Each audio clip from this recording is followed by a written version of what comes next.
We are now back on a Saturday. Back on a Saturday. It feels a little weird. Does feel a little Welcome funky. to the Legends Clubhouse. I am Saturday morning main event Bobby Kaboose. This is through that screen, through that camera in the other room. That is Lawson Saturday morning cartoon. Turner, how are you, man? Dude, I'm so on a Saturday morning with all your Saturday morning cartoons on. You're I kind of interrupting your schedule. I know you can see the TV on in the background. I was just Huh. waiting for the newest Tom and Jerry to come out. Uh, Wait a minute. Do they even make new Tom and Jerry's anymore? Probably not, man. Because when I was growing up, they had like the old school ones, and then they tried to like revive it with like a newer generation of it. And I was like, this shit is ass compared to the ones that came out in Yeah. like the when did Tom and Jerry even start? Like the 20s? Like it's super old. I don't know. I don't know. Probably with the rest of the Looney Tunes and shit like that. Hmm. Who knows? That's a Um, really good question. but yeah, we're here on a Saturday. We were not here on a Friday. But dude, just had some McDonald's breakfast. So if I Hmm. have to use myself to the restroom at any point in the show, I apologize in advance. Yeah. Um, and man, so I'm already bored. Just kind of like that Thursday night game that I'm so glad that I did not watch because it seemed like the most boring game in the fucking history of the NFL, and this is why we shouldn't have Thursday night football. Dude, so my experience with the game, so Thursday night, me and some boys, we went to Top Golf, and it's on the other side of, like the driving range. And so I got my glasses on. I'm like, okay, Raiders are up 7-7. I see if it's a good spot to like live better. They're up 7. They're up 7-7. They're up 7-7 in the first quarter. They're up 7-7. Ashton Okay. Genty's first touchdown was so powerful that the score bug guy messed it up and gave an extra 7 to Denver. But so I was like, okay, Raiders up 7-0. Is there a good spot to live bet? And of course not, because Denver's still like a -300 favorite to win the game. And I was like, oh, nice. And so I'm watching, fucking in between times that I'm, up to hit and stuff like that, and I'm like, nothing's going on in this game. Like there was a 4th and 6 that the Vegas went for it, and like near midfield that got there was a 6-yard sack, and there was just the slight regression of Bo Nix is kind of jarring to me because last year it was like, okay, there are the flashes of a potential, Drew Brees 2.0 to Sean Payton. But dude, Mhm. this year it's like he's been middle of the pack to bad, like until he needs to be. Yeah. No, so like here in Detroit, it's a common Hmm. thing for people to have like a secondary team because minus the last 3 years, um, since like the 1950s, the Lions have sucked ass, right? So, it's not a uncommon thing for people to have a secondary team that they root for. So we were planning on going out on Thursday to watch this game. One of my friends, she's a huge Denver Bronco fan outside of being a Lions season ticket holder and a huge Lions fan. And my secondary team, if I had to pick one, would be the Raiders, right? Just, I've always just liked the silver and black and Hmm. all that. So we were planning on going out to watch this game. I am so thankful that we didn't because I didn't know I didn't score update. We were watching Teenage Mutant Ninja Turtles 1 and 2. Um and that was much more entertaining than watching a 10-7 game because I went to my phone to check it. I think it might have been like about midnight, right before I was calling it a night. I Hmm. just put on my phone to check the score, and I saw that the final was 10-7. I was like, and then most of the scoring happened in the first half, and I'm like, what? And then I saw the highlights, and I'm like, dude, this might have been the worst professional football game I think I've ever seen highlights for. Like the punter, like just punting it off the side of his foot, the drop passes, the interceptions, the fumbles, the just Like, the two missed field goals by good yeah, field goal kickers. It's like now just the mockery of the entire game. it was almost like the most excitement of the entire game were those two punts that AJ Cole punted and like beamed it at the 1 yard line. I was like, holy shit, because obviously punters have those job, play play field position inside the 20 is good, inside the 10 is great, but that Yeah, second punt where he hit it like on the goal line, nobody touched it, and it didn't spiral to the right, but like when it hit and immediately beamed out of bounds to the right, I was like, you couldn't ask for a better land and go out of bounds. right. But like So, that Denver but defense is ridiculous. Not what are your thoughts on Thursday night football? Like, because me, like, I'm like, dude, like, you have Sunday, you have Monday, you have Thursday. Like at the end of the season, you have Saturday. Well, during the season, you have college football Saturday. You have college football hmm almost every night of the. I'm like, dude, you don't need like for the NFL. I think less is more, and I think these games on Thursday, minus like the one to kick off the season, and minus Thanksgiving, like they're all dog ass. Like it's like they put. It seems like there's the shittiest matchups, or the at least the shittiest games. The teams don't have time to prepare. Like I wish they would do away with Thursday night football. like just in general, just abolish all of Yeah. it. See, the thing, Let them have the first week of the season to kick off the season, and have them have the three games on Thanksgiving. And now that they have like Black Friday, like it just like like I said, less is more when mhm. it comes to NFL. And now that it's like it just let me watch something else on a couple of days. It's like wrestling, man. Like I would love to get into AEW if they actually had storylines and they did stuff um. But if I'm watching it on Monday and Friday already, I'm already watching it on Saturday if there's a Saturday night main event or a pay per view.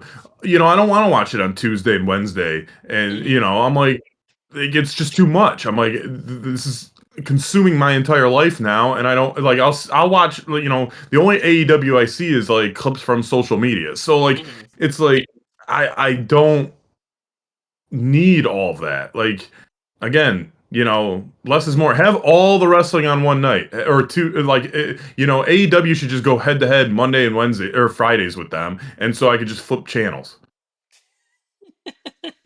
and That watch it all at.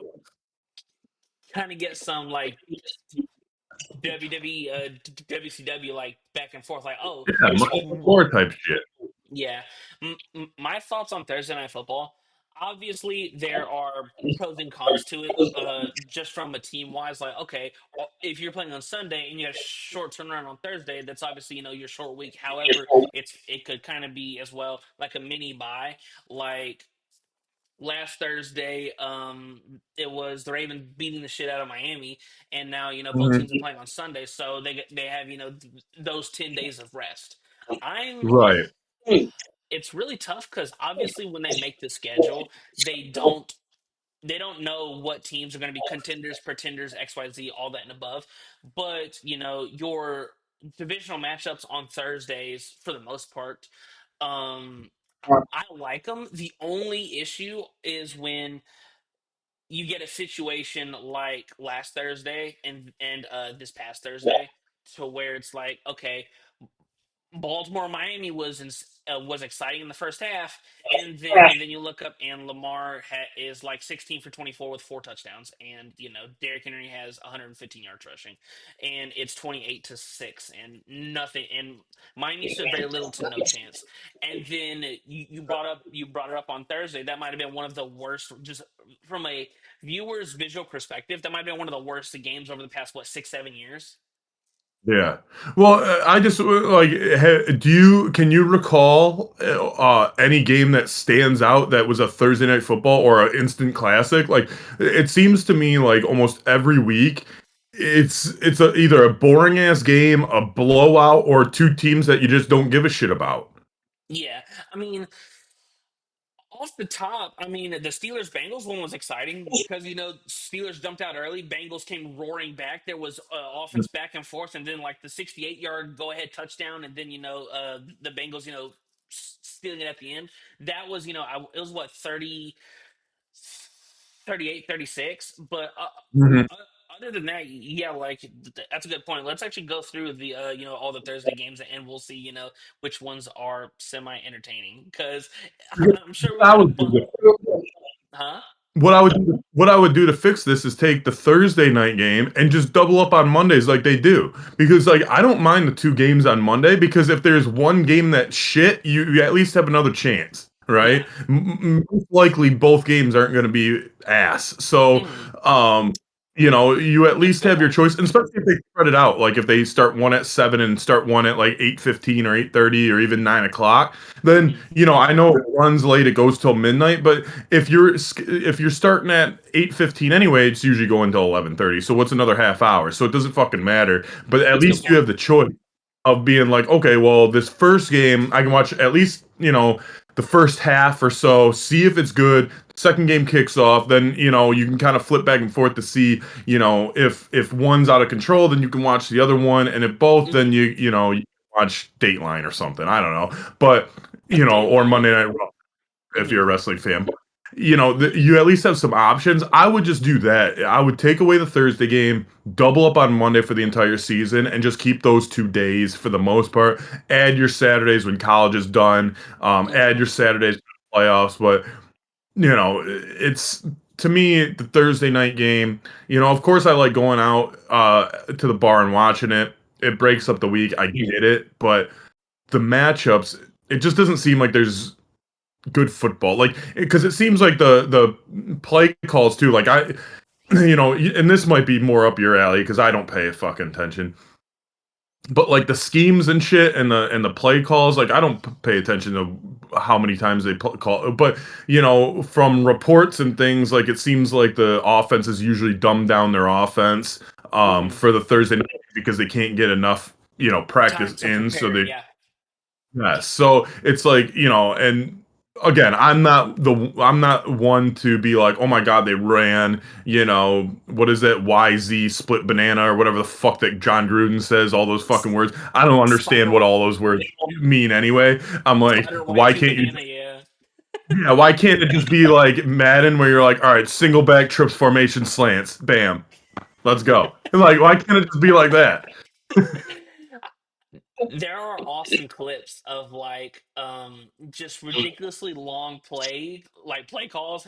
I don't know if you've ever seen them, but there's a clip of Sean McVay talking to Matt Stafford, and he's basically reading him a Bible verse of a play call, and Stafford's waving him off like, "Dude, I got it," and everyone's still in the huddle. He's like, "I still got it." He's still talking Yeah. in my ear, and Matt's looking at him like, "Bro, I got the play call." It's really. Stafford probably, well, Stafford needed the playbook to be dumbed down here in Detroit, so he probably just didn't understand. He's like, I'm just gonna do whatever. Yeah, the from a schematic point of view, obviously there is a lot less, time to, study game install, game plan, and things of that nature. But I feel like the when Thursday games are bad, they really stand out because Hmm. because because it's the prime time event. Like example, Yeah. you hardly see.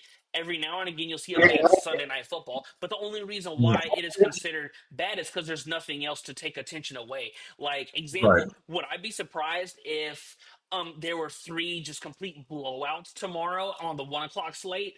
No, but once again, there's six other games going on at the exact same time to draw attention from that. Like example, Yeah. I think Buffalo's a 9.5 point favorite in Miami. If they were to do to them what they did to Carolina a couple weeks ago, um, it wouldn't shock me. But would I watch it? No. Right.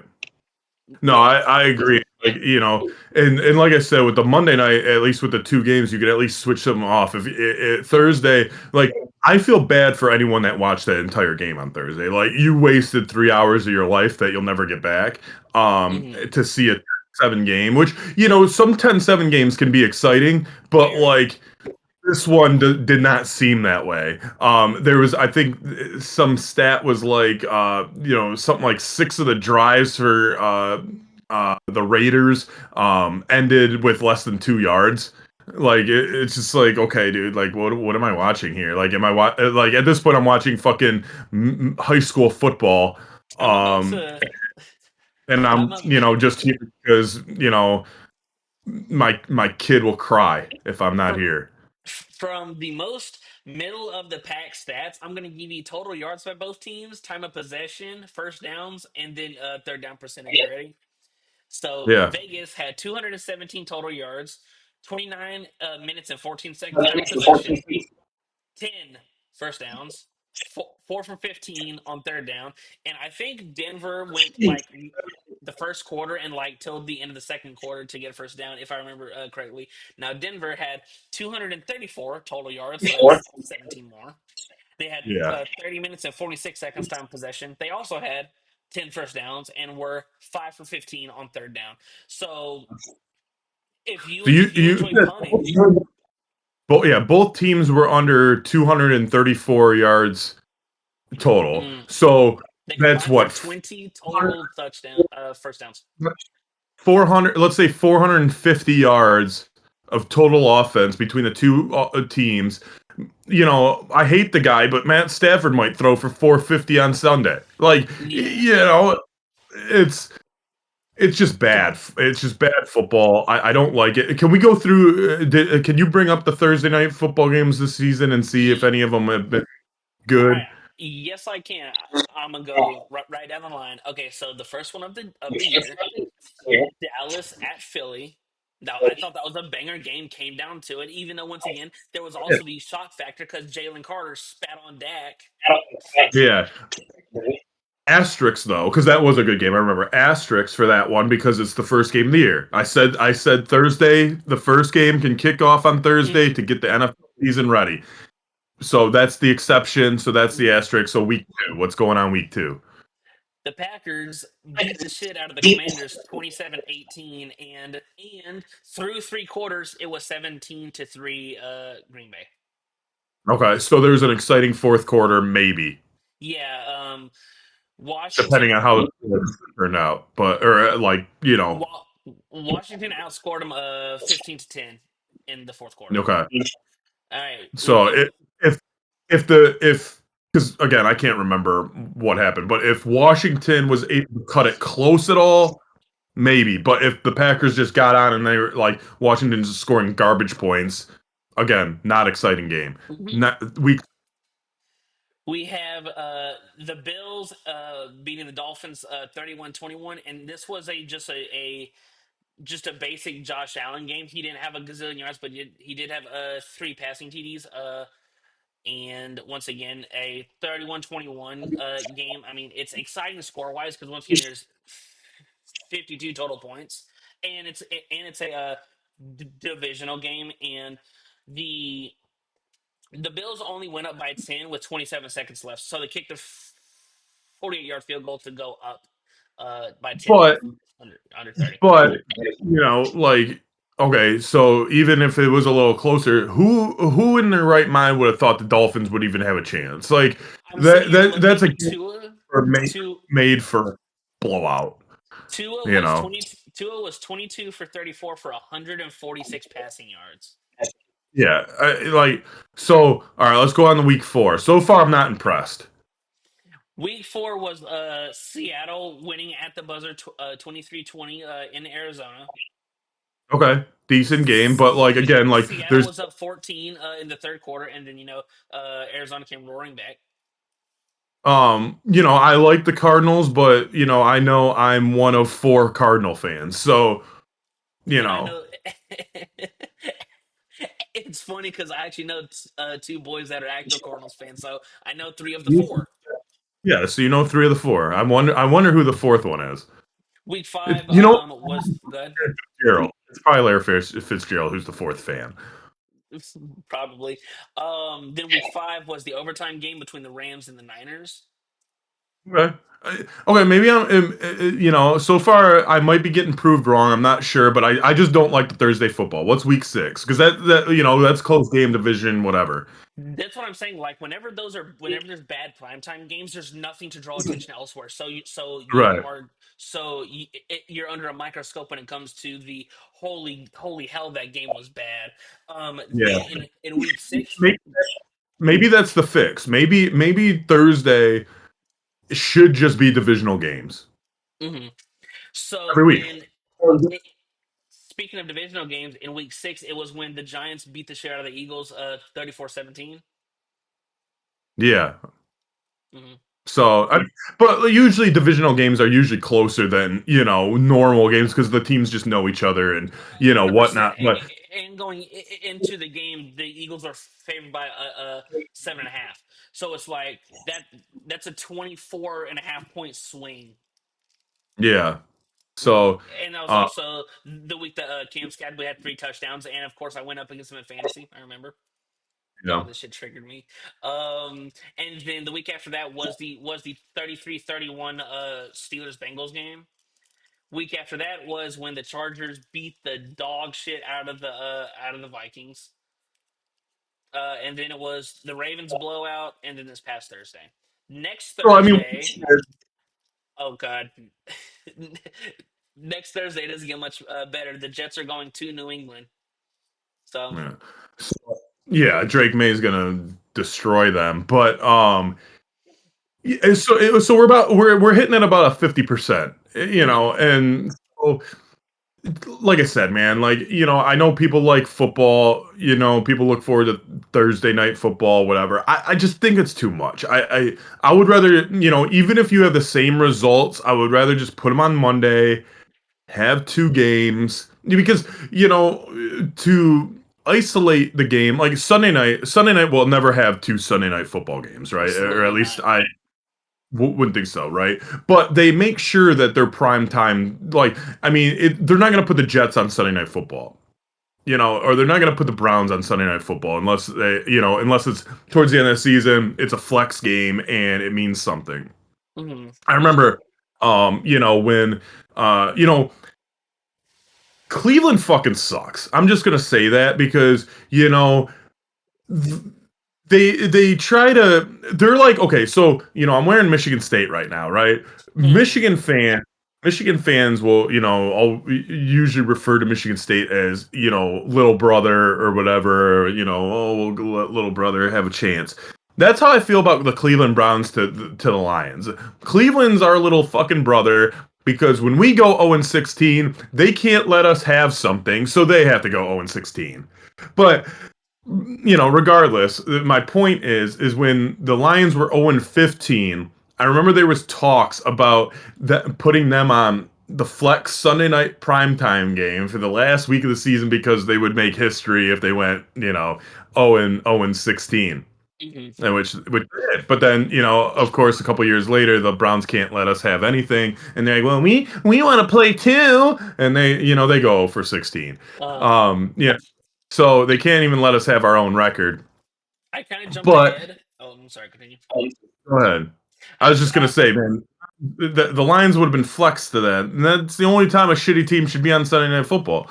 I And looked. usually they're pretty good. Like you obviously you said earlier that they don't know how good each team is going to be when they make the schedule, but it seems Absolutely. like Sunday night, as far as the primetime games, Monday night, Sunday night, Thursday night, it seems like Sunday night always, usually has the best matchups. Hmm. Going ahead, I kind of jumped ahead, and yeah, like for the remainder of the Sunday night football games, there's only one bad one, and it's in week 16, and it's the Bengals going to Miami. So essentially, it's Joe Burrow will be back by then, and you have Tua and Jalen Waddle going against a bad defense. So But that might be a flex one. Like I think after week right. like 14 or something, they Hmm. or I don't I'm just making up a week, but towards the end of the season, the last couple weeks, they Yeah, they can flex usually it back. yeah, so that probably won't even be the Sunday night game. If neither team is a playoff team or if Burrow's not back or whatever the case may be, they'll probably be flexed out. So, That's a good and point. I like that. I think they should do that almost on a week to week basis after like week like 8, like get them established and then be like, okay, like after halfway, trade deadline hits whenever week 9 whatever, after the trade deadline, okay, we are only, we're going to take the best game on that slate, minus America's game of the week or whatever, 425, Hmm. because It's already America. Like the second best game or whatever game is not the America. Flex it up to Sunday Night Football so everyone's got a good, at least a good matchup. We don't know if it'll be a good game, but at least it'll be a good Mhm. matchup. On paper, yeah, it's really interesting too because with the microcosm of the last three Thursday night games being really, heavily one-sided, I wonder if going forward, like example, I'm not going to do the rest of Thursday nights. I'm just going to do the next three because once again, Thanksgiving is the triple header. So next Yeah. week it's the Bills at Houston. Hopefully, Okay. hope hopefully That's going to CJ. be a bill probably, right? I mean, hopefully CJ Stroud is out of concussion protocol and all that jazz.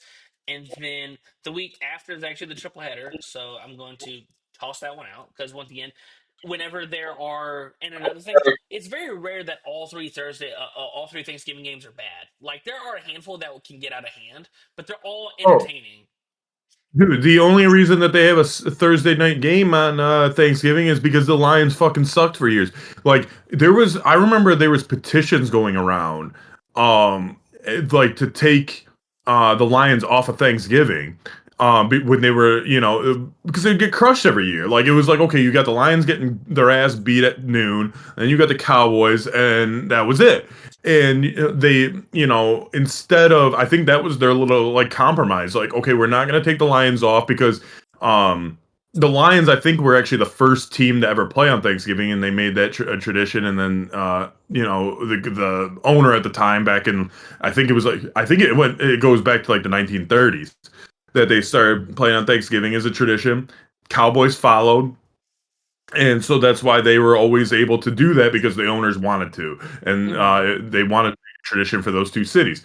Um, so the Lions always fucking suck. So they put a game on Thursday night, and instead of taking it away from them, because dude, even though the Lions sucked for like 70 years minus the last three, um, the loyalty to the team is unbelievable, man. Like the Hmm. if the Lions were ever to win a Super Bowl or even get to the Super Bowl for that fact, like Shut the they city down. Shut the city down. God, I honestly think that like it would be like, okay, like it's a state thing that you don't go to work on Monday. Like it is like the whole city is gonna shut down if that Hmm. happens because we've never seen it. And like, when they reversed the Commanders, or not the Commanders, the 49ers, like, dude, there's been a couple times in my life where like my fandom like really really comes out, and because I don't get upset about games. Like you lose, but man, we had such a chance to get to the Super Bowl. We blew it the second half, and like it was so gut wrenching. And like we've never been there, and it's just like, You could, oh you could. god, It's like you could taste it. yeah, yes, we were like the bottom feeders, like on the glass, just sucking the teat of the Super Bowl. Yeah, Oh my god, did but there? I remember when the Falcons made the Super Bowl, dude, because they hadn't 28 been to since, dude, because they haven't been since. Yeah, it 98. was. It was '98 because they had Jamal Anderson doing now once again that was before I was born, but Jamal Anderson doing the Dirty Bird, and it was the first. It was I think it was the first of the Denver back to back. Yeah, Yeah, um, dude, the whole it was damn near like Pride Week 2.0, not LGBTQ pride, but pride for the Falcons, like from schools, local restaurants, like it was black, white, and red bleeding through the entire damn near state. yeah. And then I heard that when they blew that 28-3 lead, I heard that the beat ups that me and my boy go to for Super Bowls now. I heard they fucking smashed it. Like they were throwing chairs out the windows, flipping tables, like they destroyed it. Jesus. Damn near everything got touched but the Waffle House. That Waffle House is down there.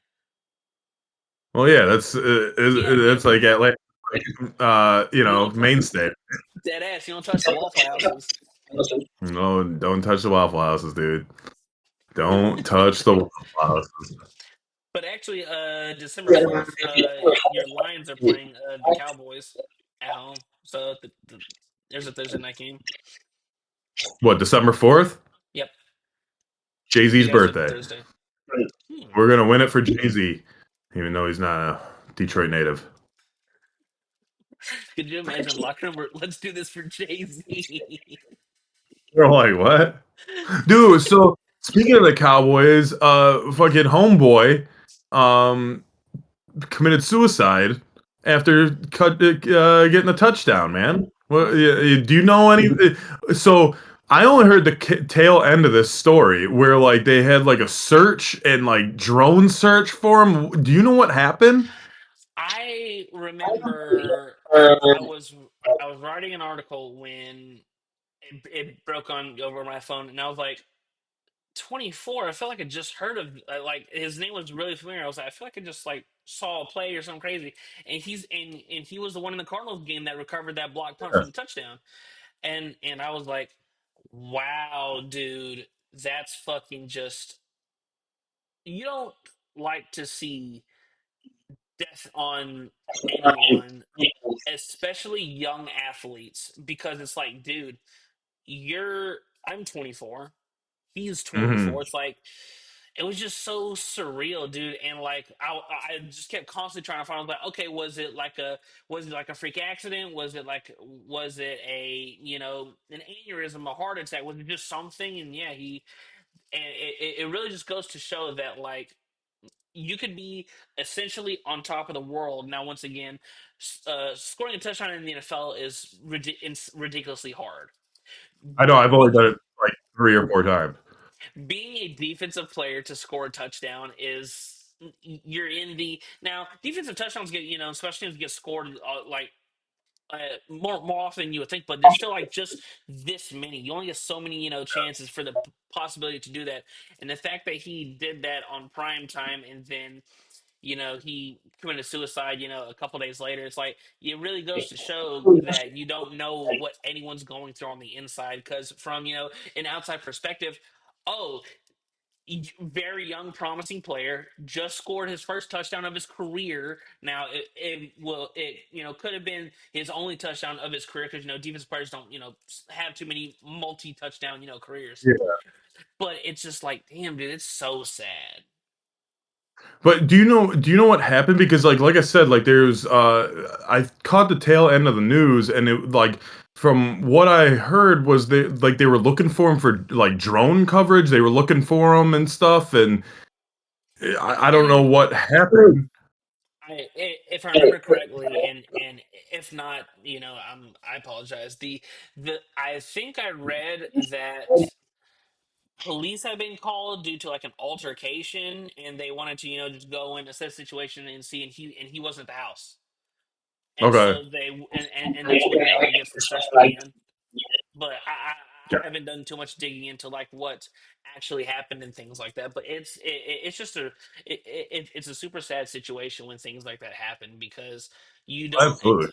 you don't expect these younger athletes to do any like to do something like this. And it really just goes to show that yeah, nobody knows what's going on in everybody's head, because once again, making the NFL is you got to be a 1% of the 1% of the one percenters. Mhm. And he was that, and on a a giant brand of the Dallas Cowboys, and just scored a touchdown. Right. And And for that to happen, it's heartbreaking.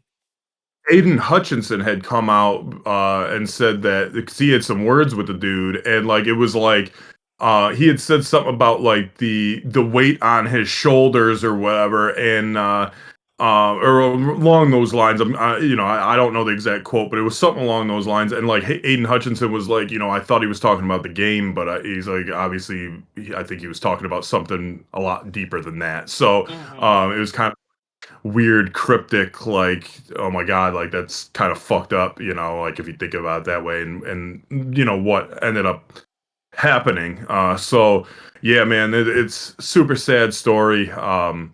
Couldn't really believe it, especially like, dude, like I said, like, or like you said, you're 24 years old, you're an athlete, like, you seem to be on top of the world, at least living out your dream, or at least you would think that would be a football player's dream. Some of some of them are there just to collect a paycheck, but most of them have the passion for the game, I would think.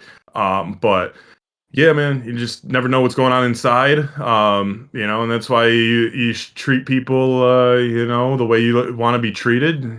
Say like, my mom used to tell me almost every day before I left for school, and when I was a kid, I was like, it sounds stupid, but like, I'm not gonna do this, but she would always just say, like, say hello to somebody that you normally wouldn't say hello to today.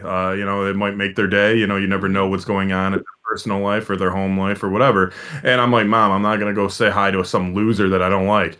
But now that I'm older and more mature, I may not go say hi to that loser, but a loser over there, I might go say hi to. So, Yeah, just keep it in mind when you interact with people, and you just never know. Like sometimes a friendly hello or opening the door for somebody or just being respectful, it can go a long way.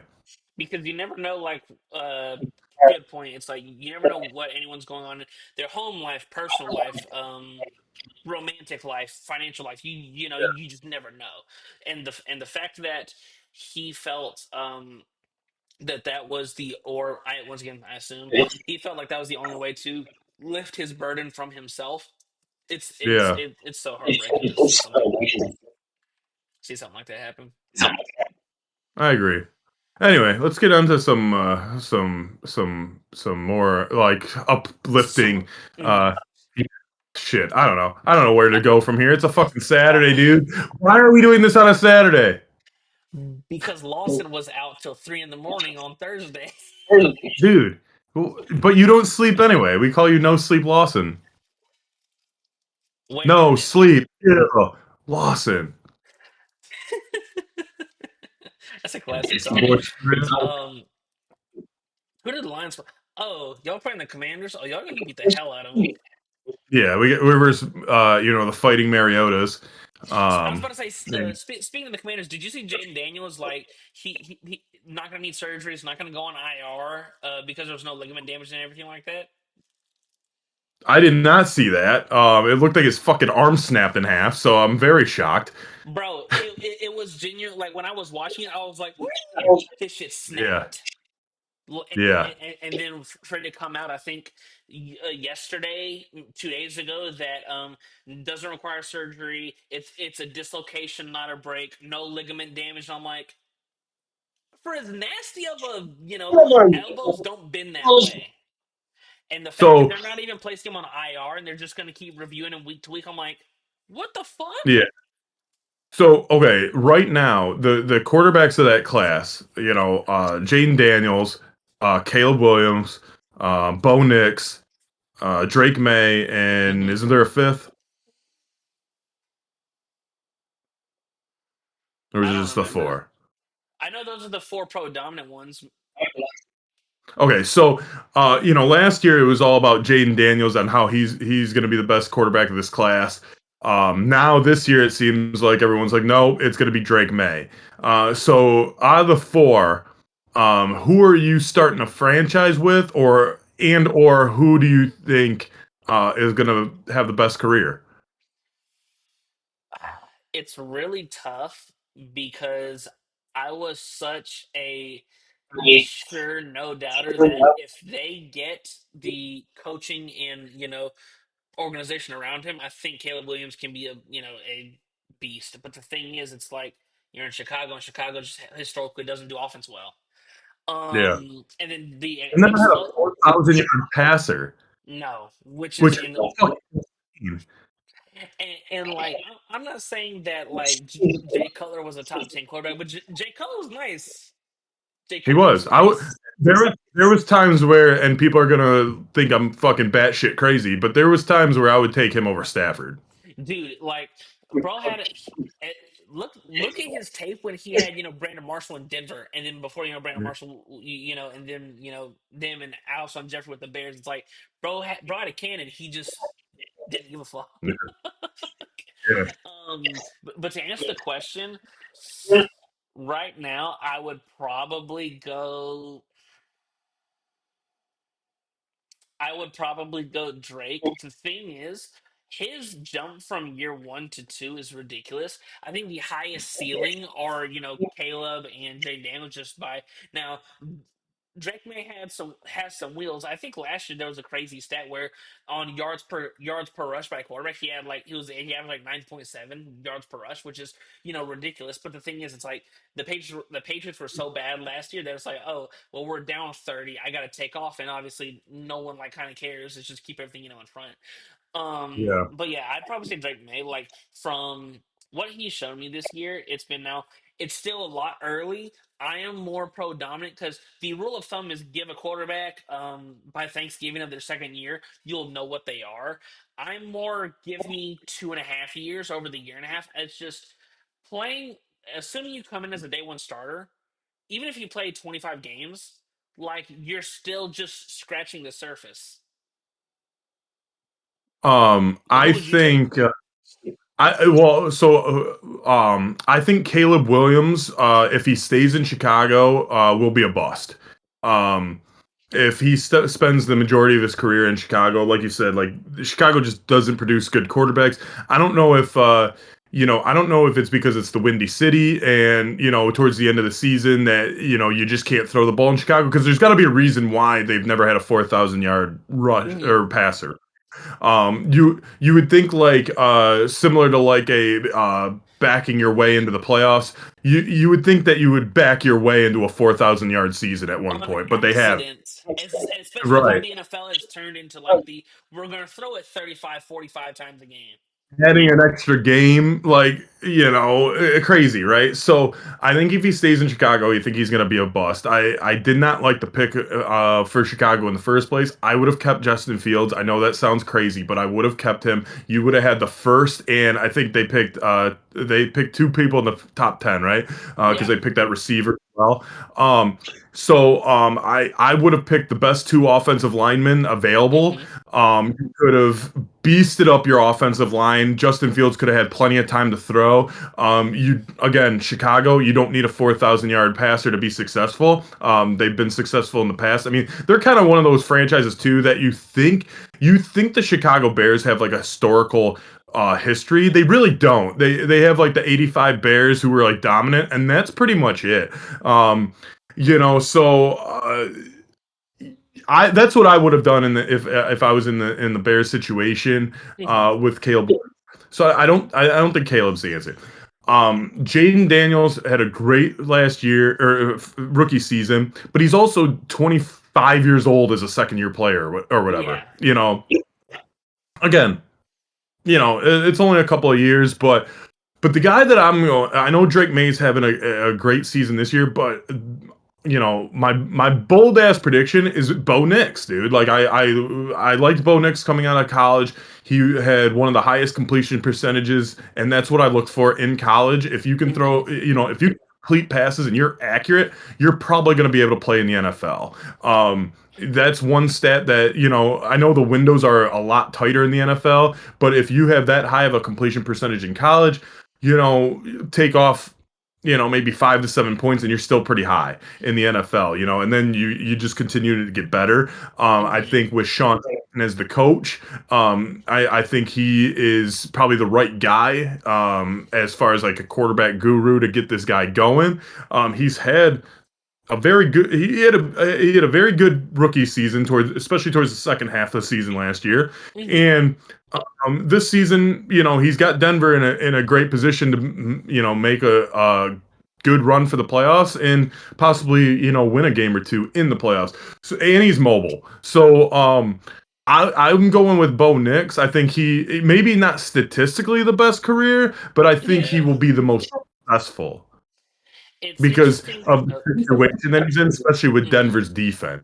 Denver can keep that core defensive pieces together. Your Patrick Surtain and whoever else the fuck they got, but they got a good defense.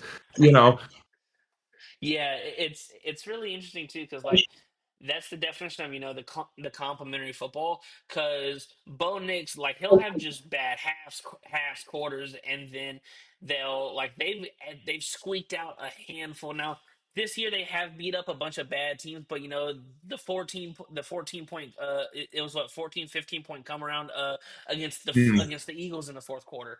Yeah. There are a lot of instances to really like Bo Nix. I am once again I'm not in on any young quarterback until 2.5 years in I mean, because look at Stroud. Look at CJ Stroud. Look at who was the other one? There was another dude that people were really high on, and Jordan Love. oh, JJ McCarthy got drafted last year too, right? Yeah. Yeah, that was the fifth one. That was the fifth one. So I think I thought from the beginning, like I know I got my Sparty on, right? So I'm not a Michigan fan, but I thought he was going to kind of be a bust from the beginning, just because he comes from a hardball offense, who 70 to 75% of the time they were running the ball or a play action pass, and they didn't allow him to really do a lot. I mean, you see the only highlight that you really see of him is that double pass where he throws it to the receiver throws it back to him, the receiver throws a horrible throw, he goes up and gets it, he's off balance and he just chucks it downfield.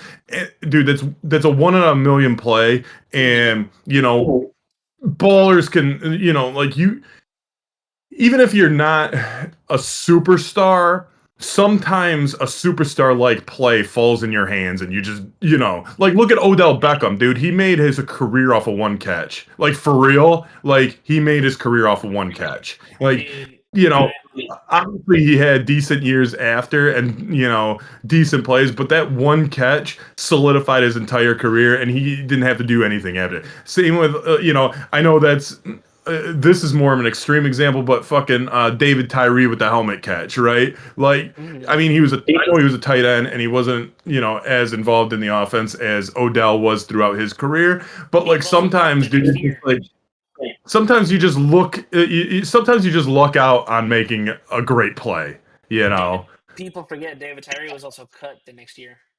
Yeah, Like exactly.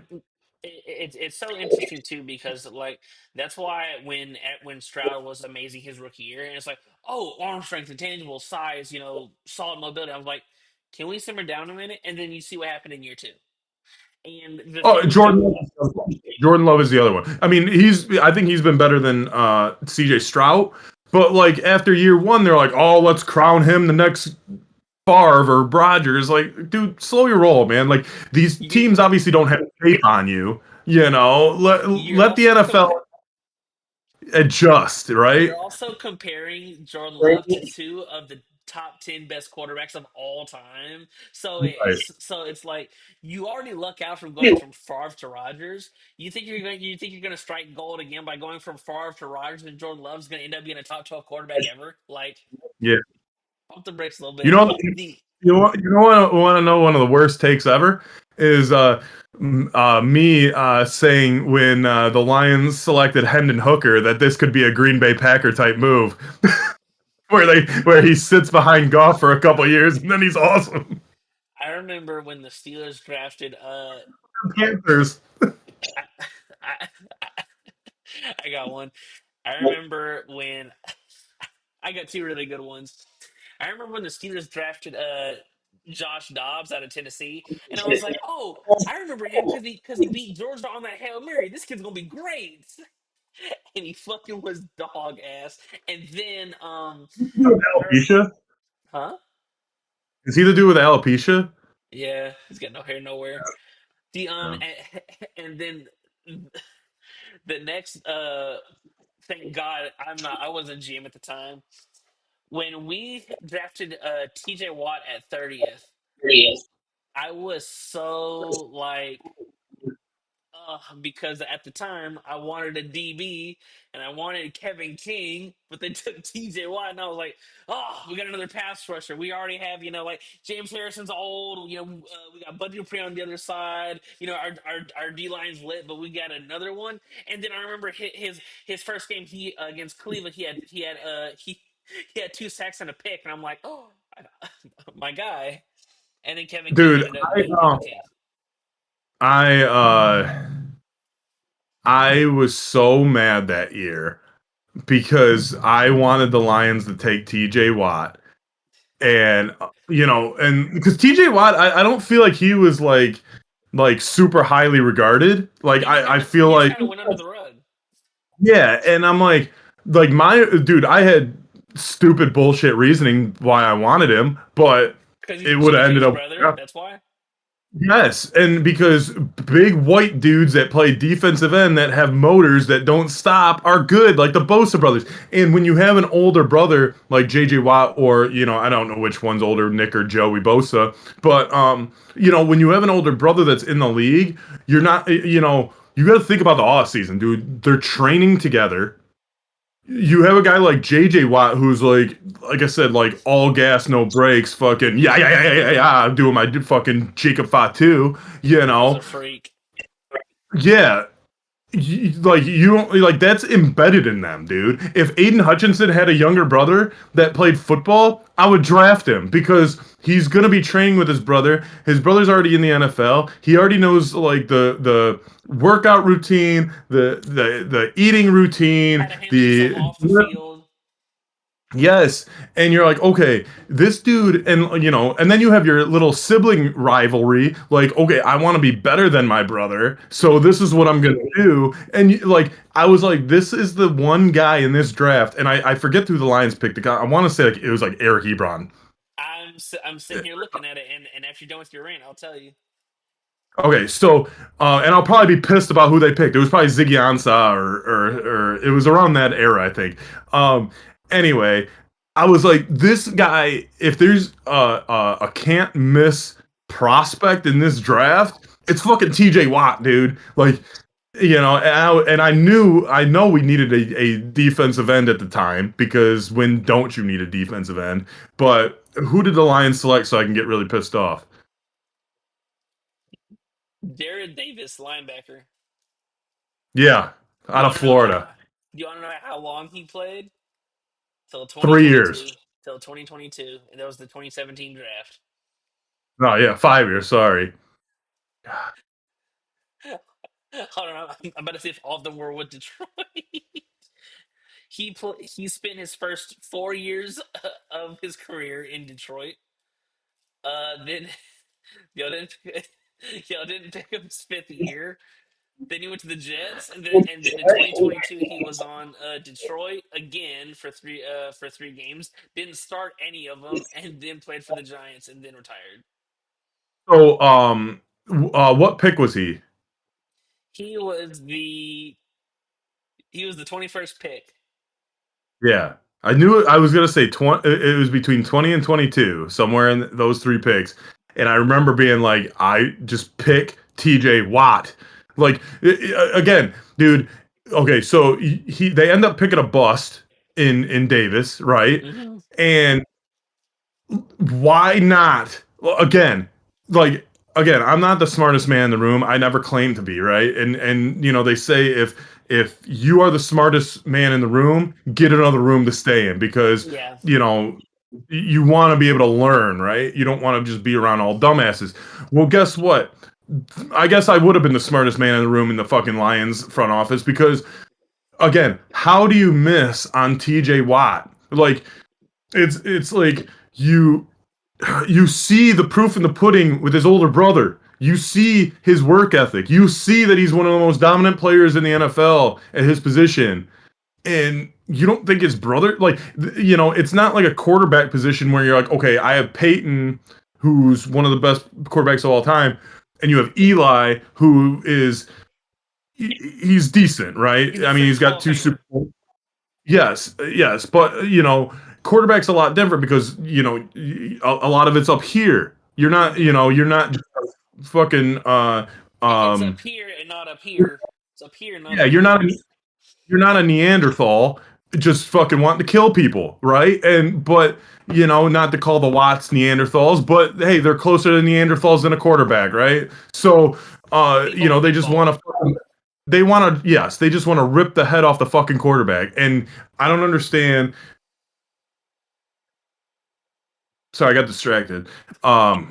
Y'all Looking good? at something. Um, but yeah, it's see ball, get ball.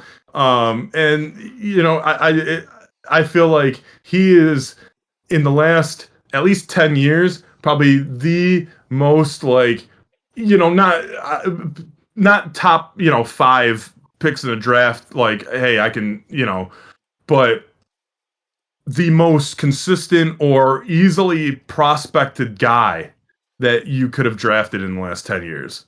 Dude, it's funny while you're ranting because the Steelers have had a couple really bad drafts. I'm just looking around at like the following years, and it's like, dude, it's just hell. Like example, the year after we drafted T.J. Watt, excuse me, load. There we go. We drafted Terrell Edmonds. I thought he was solid. James Washington. I thought Mason Rudolph was going to be him because. And another reason why I like the Mason Rudolph pick, I was like, oh, we drafted James Washington the pick before out of I think Oklahoma State. Guess who his quarterback was?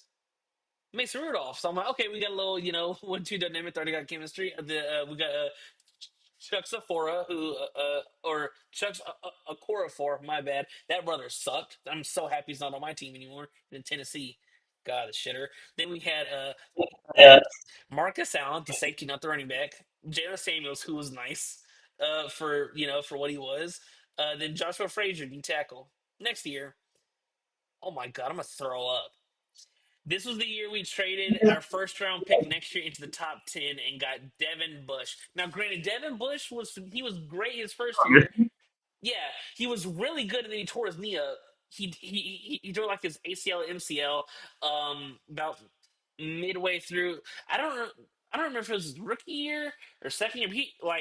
He was really good until he tore his knee up. Then it's like Deontay Johnson, good. Justin Lane, man. Benny Snell, bad. Well, he was, he had his moments. Zach Gentry, who was big as hell. I think it was like 6'3" at tight end. Now the 2020 draft, here's where it gets like meh. Chase Claypool. I miss Mapletron so much. That rookie year meant something to me. So let me ask you this before we wrap it up, right? Yeah. Uh, since Big Ben, you guys haven't really had a solid quarterback play, um, minus probably this year with Rodgers. But but Mike Tomlin finds a way to win, right? He's never had a losing record as head coach. Does he have any influence on the front office, or he's not the GM, correct? He's Correct. only He's the head not. coach. So Yeah. he only plays the players that he has available, and I'm sure he Correct. has a say at who they draft or sign or Right. whoever. But he's not the ultimate decision maker. Now, because I've heard rumblings, and I'm not a Steelers fan, but I've heard rumblings that, is it time for Tomlin to go? Because he seems to be Mr. 9-8 or, whatever. But would you get rid of Tomlin? Because me thinking that he is Mr. 9-8, if he has no say, or I'm like I said, I'm sure he has some say on who they Hmm. pick up or whatever. But if he's just playing the players that he has, I mean, to me, you can't get rid of someone like that. I mean, if he was also the GM, I could see that. Okay, you're not getting us over the hump. But Yeah. if the GM is providing the players for him to just put on the field and he's doing what he's doing, I think he has a lifetime contract. But if he's got more say in who's going out, or if the players or the personnel, if he has more Hmm. say on that, then I think maybe you're like, okay, we have to kind of go into a different direction because we aren't getting over that hump. Well, we had one of the best GMs in Kevin Colbert for years. He was awesome. It seemed like we were just hitting at least two players every draft, and then he retires. And I don't remember if Amar Khan immediately succeeded him, or if we had somebody in between. I can't remember, but it's like to big picture about the Mike Tomlin thing. Steelers fans were spoiled because Hmm. I watch all of the NFL. I know what bad coaching looks like. You can do a lot Yeah. worse than Mike Tomlin. Now, are you the thing is, you get rid of Mike Tomlin, Steelers fans, are you prepared to suck in order to have a chance, a literal Yeah. crapshoot into your future? Because The thing with Mike Tomlin, his floor is very high. Now his ceiling is low, but your floor is high. You're gonna be a competitive, good, above average team, and being considered for a wild card. Now, when the postseason comes around, different question mark. We haven't won a playoff game since 2016, and even in that win, we didn't score a touchdown. We kicked 6 field goals. Um, I wouldn't, because I'm still a Tomlin guy. But if you're in the room of, it's time to just shoot the dice and we'll see, then I can't argue. I can't go against your argument, because I understand your position. I am on the opposite side, where, like, he's a Super Bowl winning head coach. Hmm. Those don't those Yeah. don't go off trees. So, well, I compare it to, when the Lions had Jim Caldwell. I think it was like 3 years in a row that Jim Caldwell went, well, 9-7. He Yep. couldn't get over the hump. And I'm like, when they fired him, people were like, "How do you fire this guy?" And I was like, "That's what winning organizations do. If they Yeah. can't get over the hump, they find someone and they remain good, but they find someone that can get over that hump." 100%. It was similar to like the early 2000s Pistons. They had Rick Carlisle, who won 50 plus games for them, and they fired him to get Larry Brown, and Larry Brown's the one that brought us the championship. So, I understand that mindset, but with Tomlin, it's like, okay, he's been doing this with guys like Mason Rudolph, Kenny Pickett. Like, Duck you get him Hodges. yes, you get him the right personnel, and he's gonna win you another Super Bowl. It's just you got to get those players. Like, he's doing what Dan Campbell and the gang did last year with 30 fucking injuries, going 15-2. Like, that's. I mean, if Tomlin had better, a better roster to work with, I'm sure he would get into the 11-12 wins a season. hmm Um, Because, like, but even look when we had the Killer Bees, 12-4, 13-3. Now, granted, you lose at home to Jacksonville. That's a blemish on your resume. The year we started out 11-0, we finished 12-4, and then we get blew out at home against Cleveland. So, yeah, well, I was gonna say we were down, I think, 21-0, 28-0, and then it ended up being like a 9 point loss. But it's still like, you have these. It's tough, because on paper you have really good defense, good enough offense, and we'll see. But the thing is, it's like, can you put them all together? And I think that if there is ever a potential year to all mesh, it's this one, because this is yeah, essentially a all-in year based off, the trades and the signings and all that jazz. So we'll see. yeah. So, just like that, this Saturday morning episode was a 9 point loss for us. Sorry for the shitty ass show, but thank you for joining us here on a Saturday morning. Um, we are usually live Mondays, Wednesdays, Fridays. Next week is going to be a little bit different. I think we might do. Are you good with Monday, Tuesday? Yeah, I'm good All Monday. right, there will not be Monday and Tuesday. Do you want to do Tuesday as well to make up for Wednesday because you're traveling Wednesday, right? We can do Perfect. Monday That and works too. Tuesday. Yep. All right, so we'll be back on Monday and Tuesday next week and Friday, 7:30 a.m. Eastern time here on the New Leaf News' YouTube channel. So hit that subscribe button, comment, join us, live. If you can't join us live, we always post the shows after, so check us out, get those views up. Um, if you have social media, we're on 5 of them at New Leaf News on Instagram, Facebook, X, TikTok, and Blue Sky. So go follow us over there. Go check out newleafnews.com/network. Both of them take you to the same great site. We have daily content, whether it's talking about sports like we do a lot, politics, entertainment, gaming, horoscopes, any type of shit we got. If it's up your alley, it's probably up ours as well. So go check us out at our website. Again, hit the subscribe button if you'd like. Go follow us on our social media. Um, I am at Bobby Caboose on Instagram, on X. Go follow me over there. That is at Lawson underscore 1226. We're about a month and 3 weeks away from that date at the end of that underscore. So make sure you get him a Joe Flacco jersey in every team that he's ever been in, especially the AFC North. You can even make a custom one because he'll probably be on the Steelers next year based on his track record. Or a Miguel Rojas jersey. Go get him one of those because he was the unsung hero of Game 7, the World Series. Um, make sure you clear his Amazon wish list, and we'll get him the happiest birthday he's ever known. But we will see you Monday. Enjoy the rest of your weekend, Lawson. If Hmm. you want to take us, I'm done rambling. It's 10:05. Awesome. As always, for the new listeners and the Legends Clubhouse, I'm Lawson Turner, and that is Bobby Caboose. We'll see you beautiful people Monday morning at 7:30 a.m. Eastern Standard Time. Until next time, we hope you enjoy your weekend, and we will see you guys once again on Monday. Until next time, peace.